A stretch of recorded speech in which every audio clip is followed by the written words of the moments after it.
Hey everyone, now let's talk about the length of an arc and area of a sector formula.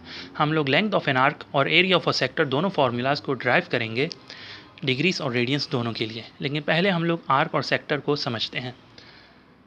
Arc एक smooth curve है जो दो points को join करता है। Arc एक स्मूथ कर्व है जो दो पॉइंट्स को ज्वाइन करता है। आर्क की 4 टाइप्स हैं। माइनर आर्क, अगर आर्क का एंगल 180 से लेस है तो वो माइनर आर्क है। 180 के इक्वल है तो वो सेमी सर्कल है।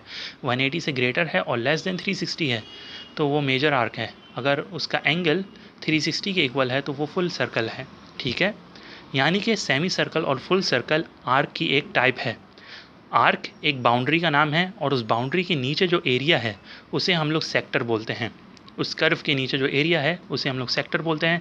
इस तरह से पिज़्ज़ा का जो स्लाइस होता है उस स्लाइस का जो एरिया है वो सेक्टर है और उस स्लाइस की जो बाउंड्री है वो आर्क है। अब हम लोग लेंथ ऑफ एन आर्क और एरिया ऑफ अ सेक्टर का फॉर्मूला ड्राइव करते हैं। तो लेंथ ऑफ एन आर्क को हम लोग एस से रिप्रेजेंट करते हैं। S length of an arc divided by पूरे सर्कल की लेंथ इक्वल्स टू आर्क का एंगल पूरे सर्कल का एंगल। हमारे पास आंसर आ गया theta divided by 360 degrees times 2 times pi times radius. Area of a sector, हमारे सेक्टर का एरिया पूरे सर्कल का एरिया रेशियो, उन दोनों का रेशियो इक्वल्स टू हमारे सेक्टर का एंगल पूरे सर्कल का एंगल। इस रेशियो को हम लोग सॉल्व करेंगे। Theta divided by 360 degrees times pi times radius square. यहाँ पर ये दोनों फार्मूलाज डिग्रीज के लिए हैं। अब हम लोग रेडियंस के लिए फार्मूलाज ड्राइव करते हैं। लेंथ ऑफ एन आर्क, हमारे आर्क की लेंथ पूरे सर्कल की लेंथ दोनों का रेशियो, हमारे आर्क का एंगल पूरे सर्कल का एंगल, ये ठीक है। रेशियो इस सॉल्व करेंगे तो 2 पाई कैंसिल हो जाएगा और हमारे पास आंसर आएगा S equals to R theta. इसी तरह से एरिया ऑफ अ सेक्टर, हमारे पास सेक्टर का एरिया पूरे सर्कल का एरिया रेशियो, इसी तरह से थीटा हमारे सेक्टर का एंगल पूरे सर्कल का एंगल 2 पाई।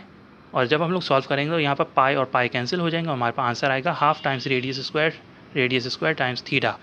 यहाँ पर जो हम लोगों ने एंगल दिया है वो रेडियंस में दिया है, यहाँ पर एंगल डिग्रीज में दिया है। ठीक है, इसी तरह से ये जो थीटा है यहाँ पर एंगल रेडियस में देना है और यहाँ पर इन थीटा में एंगल डिग्रीज में देना है। अच्छा, अगर हम लोगों को डिग्रीज़ का फॉर्मूला याद है रेडियंस का नहीं, या रेडियंस का याद है वो डिग्रीज़ का नहीं, तो हम लोगों को एक सिस्टम से दूसरे सिस्टम में जाना तो हम लोग क्या करेंगे, तो याद रखिएगा, ये देखिएगा, we always put pi over 180 for radians and 180 over pi for degrees. क्या मतलब, हम लोग हमेशा डिग्री से रेडियंस में जाने के लिए हमारे डिग्रीज़ को पाई ओवर 180 से मल्टीप्लाई करते हैं, और अगर हम लोग रेडियंस से डिग्रीज़ में जाएं तो हम लोग हमारे रेडियंस को 180 ओवर पाई से मल्टीप्लाई करते हैं। ठीक है, अब always put degrees in diagonal with the degrees and radians in diagonal with the radians so they cancel each other out।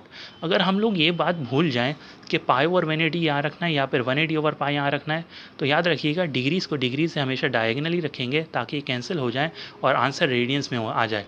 इसी तरह से पाई और पाई डायगनली रखेंगे ताकि ये पाई कैंसिल हो जाए और आंसर डिग्रीज़ में आ जाए। ठीक है, ये बात याद रखिएगा। और एक बात और याद रखिएगा, इन दोनों सिस्टम एप्लीकेबल हैं अगर इनमें पाई का जो रेशियो है, जो सरकमफ्रेंस और डायमीटर का जो रेशियो है पाई, वो मौजूद है। इस सिस्टम में पाई की वैल्यू फार्मूला से मिलती है, इस सिस्टम में पाई की वैल्यू एंगल से मिलती है, क्योंकि रेडियंस के एंगल में पाई होता है 1 पाई 2 पाई पाई ओवर 2 3 पाई ओवर 2, तो एंगल से मिलता है पाई की वैल्यू। यहाँ पर इस सिस्टम को पाई की वैल्यू फार्मूला से मिलती है।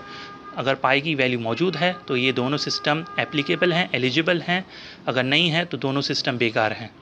आई होप कि आपको समझ में आ गया होगा। आप सबके वक्त का बहुत बहुत शुक्रिया। Thank you.